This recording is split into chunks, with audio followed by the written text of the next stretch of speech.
We produced a documentary for HBO about war dogs, and that brought us into a whole community of Army Rangers and their dogs that they work with in the Special Forces.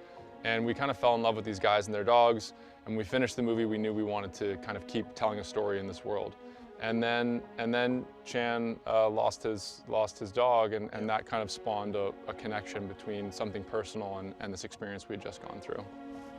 Yeah, I mean, and I was at the time that I lost my dog, I was going through a pretty tough time in life, or just really complex, and I was losing my best friend during it. And you know, we went through a bunch of different machinations of kind of telling that story, that bond, that thing.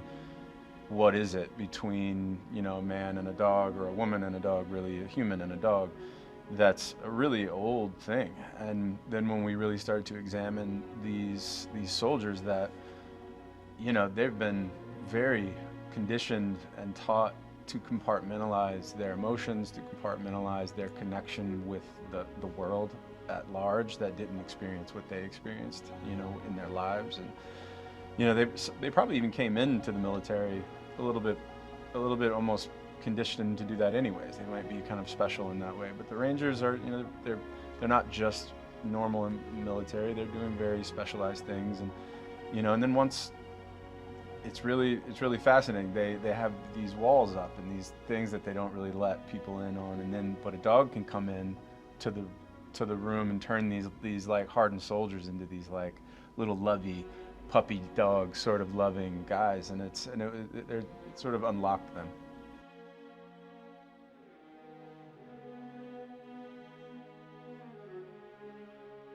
When we connected all these dots of these experiences we've had in life, we always drew them back to wanting to make a road movie, and they're just our favorite kinds of movies.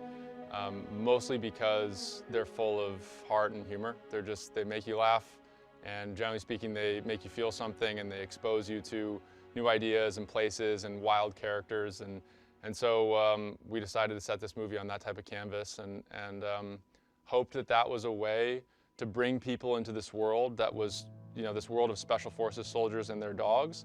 That's very insular and foreign to most people. We didn't want to make a war movie. We didn't want to make a movie that was sad and dark and about broken people. We wanted to make it about these guys who we got to know and become friends with, who are just really alive, and these dogs who are equally, if not more, kind of alive and vibrant. So we wanted to kind of bring it out of the military and into this world of the road.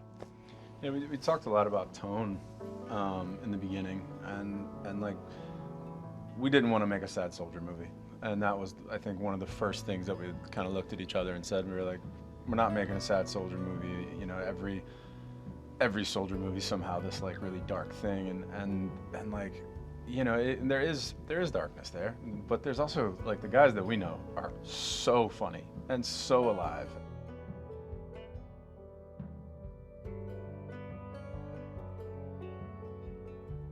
They both have wired themselves to be the most hard-charging, never give up soldiers on the face of the planet. And by the end of the film, they both find themselves surrendering to each other and surrendering to a new way of life that's transitioning out of war and into civilian life and more peace. And so we liked that the whole story was sort of focused on that journey of surrender.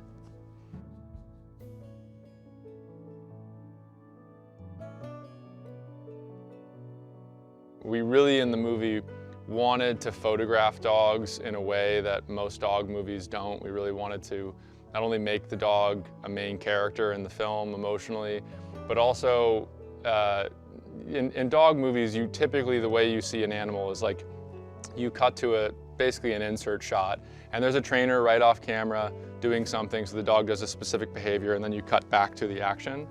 And the way we really wanted to do it was to try to do as much as possible in wide shots where the dog had learned behavior and could interact with Chan in a more complex way, which is hard to do when you're on a short schedule and just hard to do in general with dogs. And it's always a challenge working with animals, but our trainers were so incredible, and Chan spent months and months working with these dogs every day that I think we're able to achieve a level of realism that most animal movies don't.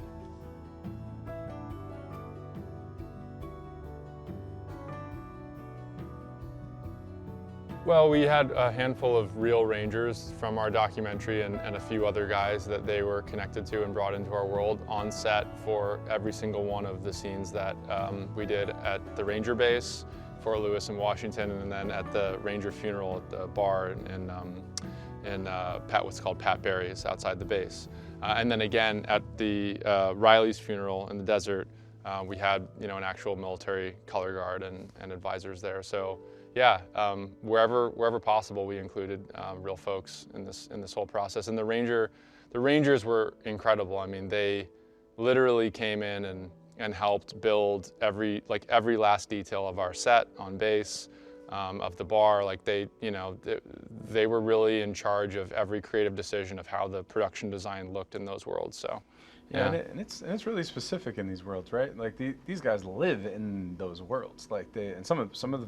Yeah, it means everything to them. Yeah, I mean, and in every. Down to like the last detail on a uniform. Yeah, or like, why is that weapon in this room? It doesn't make any sense for this weapon to be. And there's like, why would it be there? It's kind of what we have. And they'd be like, well, someone would be stripping it and cleaning it. And we're like, great. Like I didn't even think of that. Yeah, let's do it.